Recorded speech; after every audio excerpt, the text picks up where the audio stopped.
So, firstly, why do I want to create a mixtape in 2017? Well, my previous car blew up, just bear with me. So I've just bought myself a bright yellow banana type car for a bargain price. I'm a ragtop man. After all, I can't go splashing cash willy-nilly when there are so many computers from the 80s still to be bought. And this car actually comes with a tape deck, remember them? So, in addition to my old tapes, most of which are too abhorrent to show you, I fancied compiling some new tunes to try and drown out the sound of wind flying past my face. If you're a fan of Techmoan, as I am, then you will likely have watched his overview of this little Maxtek Boombox from Aldi, a low-cost UK supermarket that's actually German. Oh dear. For better or worse, I've also acquired myself one of these little electronic slabs.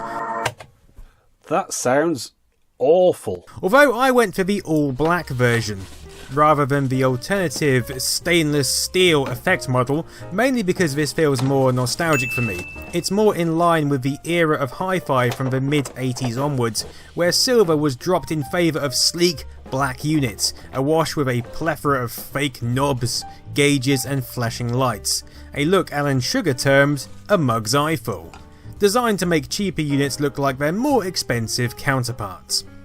Now, Maxtech is one of those budget brands you often see pop up in obscure places, and their biggest retailer seems to be a company called Quesh Limited, where you can get all sorts of electronic goods. As for this stereo, it actually reminds me a lot of a particular model we had in the 80s, complete with radio and built-in microphone, although this one has a few features to bring it up to date. Along with these hefty knobs, which actually feel quite nice, we have an SD card slot and Bluetooth functionality. Combined with the obvious tape deck, this allows you to create your own tape recordings from any of these input sources. But rather than recording the top 40 from Radio 1, being careful to pause before the DJ speaks, I'm going to record some music straight from SD card to a blank Memorex cassette. Now, I think we should take some time to appreciate how gloriously 90s this cassette is. Those shapes and colours exude the word radical without having to do a damn thing.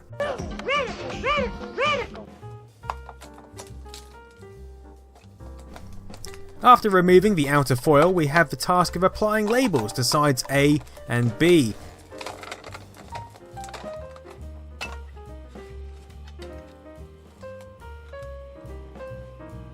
Being careful to make sure it's completely straight, or at least wedging it into the side of the indentation if you screw it up like me.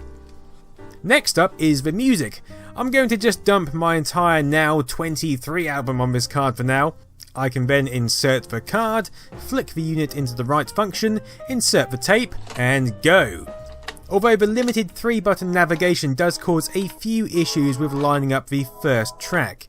It remembers the last track and time you played even after removing the SD card, so without a stop button you have to flick back to the track you want, pause it and then get ready with the tape. As with all stereos of this ilk, you need to press the record and play button at the same time. Although the first time I did this, the record didn't quite seem to catch properly and I recorded a tape full of hiss. Great!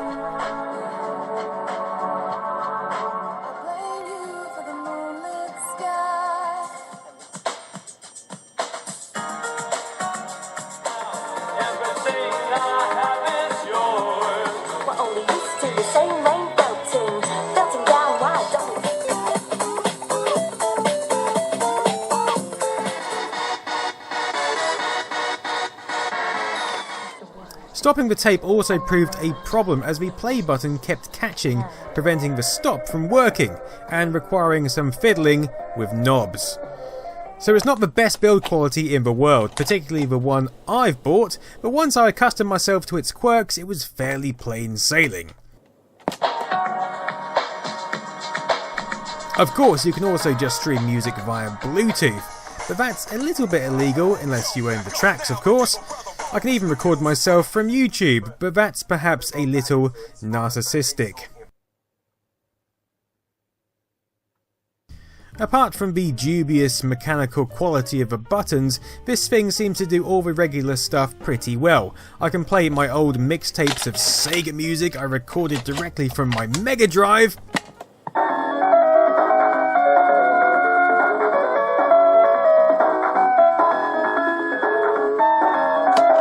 Apparently I made at least 16 different tapes. God only knows where the rest of them are. Also, I not only recorded over a Ring Raiders tape, which is bad enough,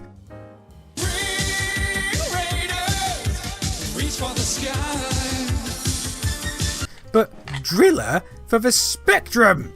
What in the name of all holy Christ was my juvenile brain thinking?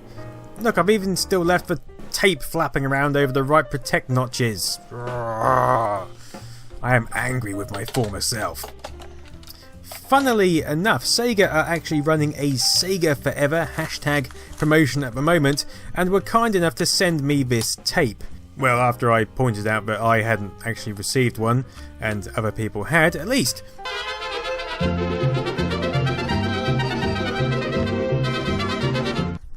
Anyway, it features a compendium of some cracking 16-bit tunes. It's all rather nice.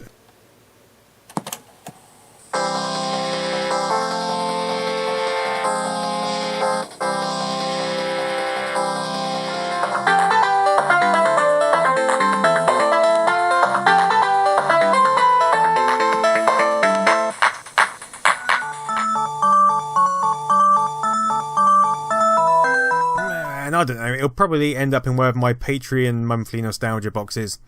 The other reason I wanted this boombox was to play games which come with associated audio tapes.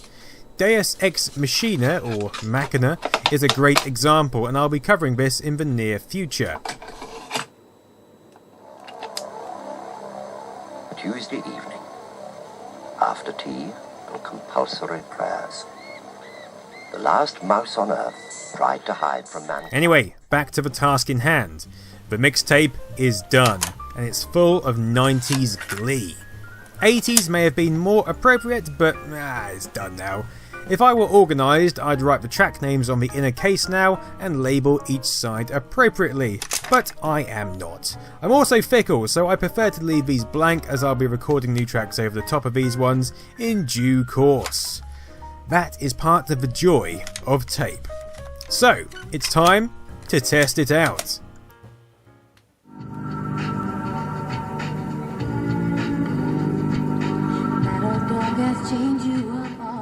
There is a lot of hiss, but it's to be expected, especially from cheap recording devices like the Maxtech. And like the Maxtech, my car cassette deck doesn't feature Dolby noise reduction. But who cares, it's all part of the charm and brings back nostalgic memories.